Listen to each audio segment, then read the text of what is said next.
Hey guys, welcome back to the Comic Book Lowdown. I'm Wellington, and as you guys can see, it is Friday right now, and my pull week video is coming out. So, there we go. Getting my videos out on time again. This is great news. This is good stuff. I'm really happy about this. If you guys are new to the channel, my pull week videos is where I do my reviews for the books I picked up this week, and I review my books from least like to pick of the week. And most weeks I usually don't have many problems with books, and that's semi this week. I didn't feel any book was bad this week, although there are books that weren't as good as others. So that's what we got going on for today's review, for this week's review of books. And I got 6 books to review, and we'll just get started right away. First book I got here is New Warriors, issue number 4. So this, I feel like this kind of ends the first arc, because at the end of this issue, I guess spoiler alert, but not huge spoiler because it obviously had to happen. The New Warriors finally get together and proclaim themselves the New Warriors. It's the reason why it's not bad. It's not badly written. It's well written. It's entertaining, but it's just not the best thing in the market, and that's why I'm getting closer and closer to dropping this, because there are books coming soon that I'm gonna be paying more attention to, that are also $3.99. So this book is definitely approaching the chopping block very soon out of the gate. But I think I'll give it another issue just to get a full 5 set going. Plus, I'm not actually sure whether or not this issue ended the first arc or not. It's kind of vague. It's kind of a to be continued ending is what I would describe it as. But just action in this issue. Kind of a bigger threat has been announced and revealed. So that should be cool. I'm hoping that this book does get better. But as it stands now, it's just another team book that's not like catching my interest right away. But that's New Warriors issue number 4. Next issue, my one DC issue from this week, that's Green Arrow 31. Again, suffering kind of the New Warriors' fate. Just a lot of action just continuing from last issues. I feel like I pick up right. I feel like I should read this whole arc again in order, back to back, or however many books were in this Outsiders War. I feel like I should read it all together, and then it might be a fuller I might get a fuller appreciation of the story, because just with the month gap between issues, and of course previously page, I kind of just rely on what I remembered last week. Or I could just open the issue from last week, but I usually don't do that. And I feel like it would just read better altogether. But we get the aftermath of what happened with Robert Queen, and kind of the ending of the Outsiders War arc altogether. And all that stuff was, well and good. But what captured my interest again, what this book has, I'm keeping this book on my pull because the ending, kind of transitioning into the next arc, definitely caught my attention. It's what I want to see from this book. Kind of Green Arrow in his element, not like doing outsider war stuff. I want to see him on his own, or with his team, and taking on things in the city, street level stuff. Those are my favorite kind of books when it gets street level. And that's what I'm looking forward to this book. So the ending really captured my imagination. and plus the villains that have shown up, definitely gonna make for a good read, and I'm excited to see Green Arrow continue in the future. So that was Green Arrow 31. Next book, got a number 1 issue here, and this is Miles Morales, The Ultimate Spider-Man, issue number 1. The reason this book is really good, the reason it is a bit lower is because I've not read Ultimate Spider-Man with Miles Morales much at all. So they continue with things that happen in Cataclysm with the whole Galactus stuff, and there's things that happen in that directly affect what happens in this. So, or at least in the start of this book. So that stuff, I definitely got it. I understood what was happening, but it just didn't have as much an impact on me as it would readers who have been reading. So I can see that. The parts that really I loved in this book, definitely love the interaction with the Gank and guys like that. And then there are 2 characters in this. I won't say who they are, but their appearance definitely shocks. Or, I mean, if you already know, then you know, but it's shocking, and at the same time, I'm not sure how I feel about it.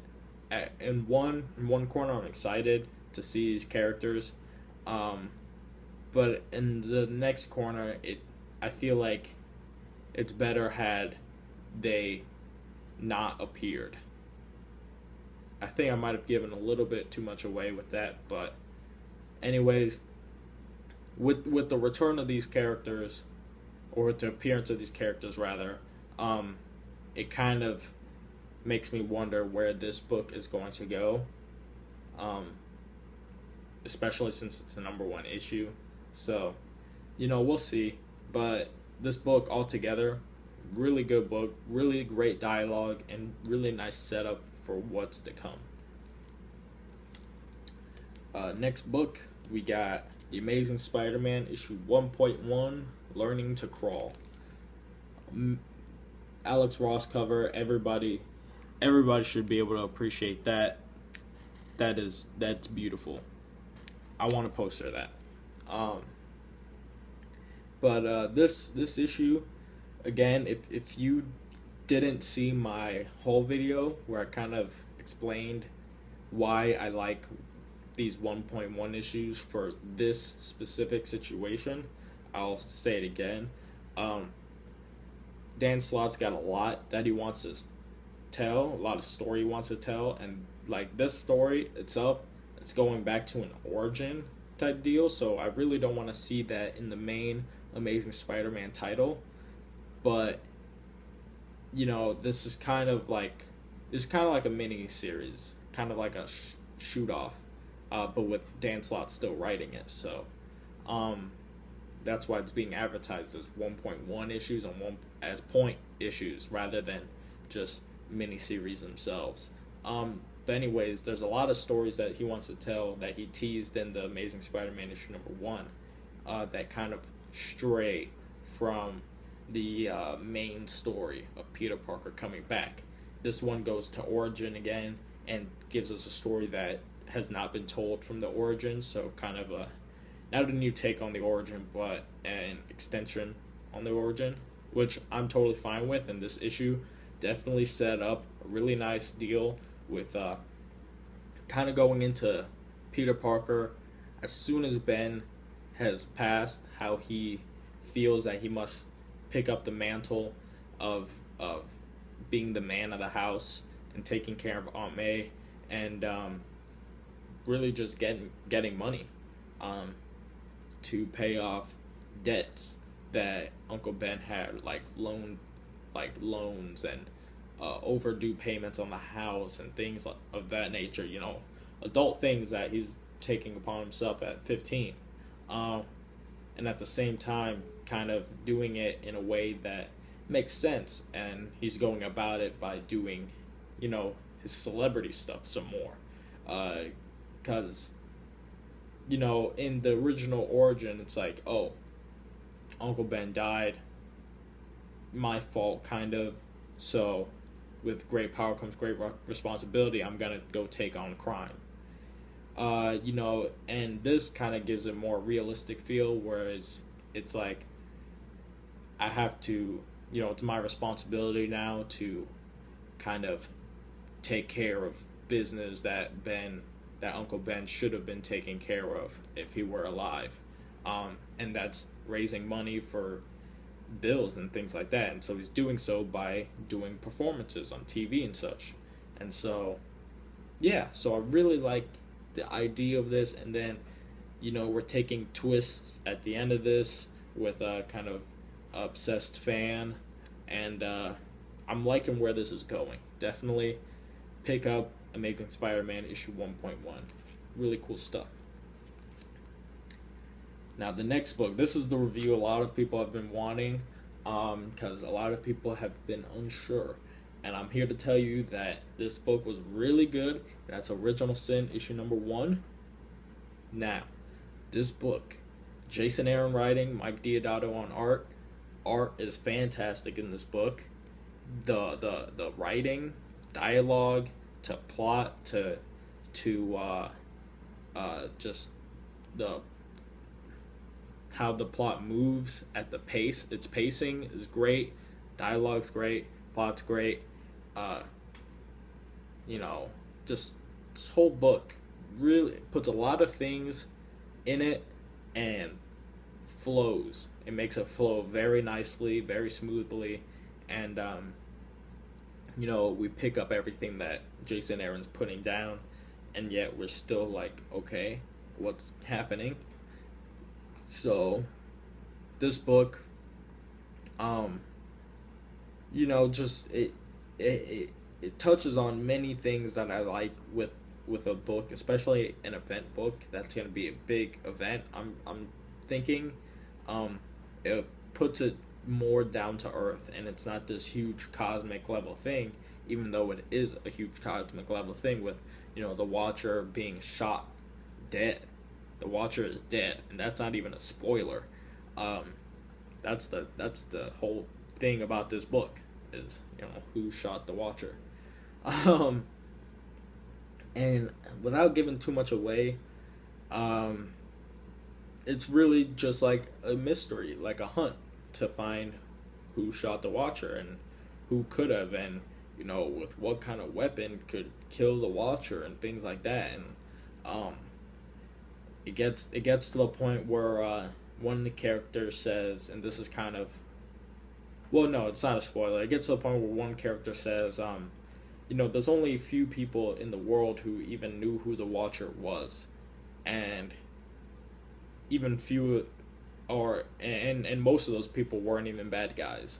So, now you've got like only a few amount of people know who he is, and many of those people aren't bad people. So this is gonna go really deep, and that's why it's Original Sin, because they put an emphasis on this is gonna uncover a lot of dark secrets a lot of characters have, and that's why a lot of books are getting Original Sin issues, which of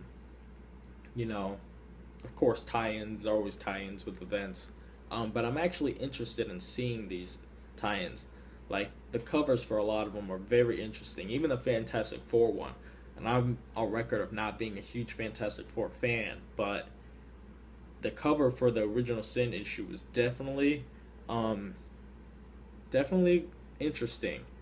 And another one of the issues, oh no, this is actually a miniseries. I want to get it, but I might not get it because it's probably going to be too expensive. And that's Iron Man versus Hulk, Original Sin. So I'm really interested in, this is going a lot of places. It's going really deep into things, and it's just going to be really, really fun to see. So Original Sin issue number 1, I'm definitely on board, but I'm still gonna, if it starts straying from being good, I'll say it. So don't think I'm totally in on it 100%. But the first issue definitely impressed. And final book, my pick of the week, and some might agree, some might not, but this is just the definition of what I like in books. And this is Moon Knight issue number 3. I don't know what this book is doing, but I feel like I do. So far, you can jump on any issue because they've all been sort of one-shots. It's just Moon Knight being kind of a detective superhero, and kind of solving mysteries and kind of like episodes. These issues are very episodic, where it's like we go from one thing and we finish it, and then the next issue, new thing starts and finishes. And like all the stories are very short, but they're satisfying and they're actually very good. Warren Ellis, he's writing a great story without writing too much. Actually, there's a lot of a lot of panels of just no dialogue in here, but teamed up with Declan Chauvet's art, the art also speaks for itself and it tells the story itself. And when they're paired up with dialogue and art, you get the full effect of how good this book actually is. If you like, detective stories and things like that, again, I've said already, I like street level stuff, and this is as street as you can get, with a little of some sci-fi to it, because this issue deals with ghosts that are attacking people, ghosts that can touch people and hurt people, yet people can't touch the ghosts, they just go right through it. And this book, definitely Chauvet's art definitely excels in this book, shows a lot of stuff like blood, and Moon Knight gets really beaten up in this book, and then he comes back, crazy outfit, and just the reasoning behind why he's wearing it is cool, and it's like crazy like him. And you know what, I'm just really satisfied with this book. Hopefully other people feel the same way about this as me, because it's just a really intelligent book as well, and that's what you would expect from Warren Ellis. So on that note, that's it for the reviews, guys. That was Moon Knight issue number 3, my pick of the week, and that's it for the reviews. Hope you guys liked your books. I know I enjoyed all of mine, some more than others, but I'm hoping that all you guys enjoy your books as well. And yeah, so on that note, I'm Wellington signing off for the Comic Book Lowdown. I'll see you guys next time.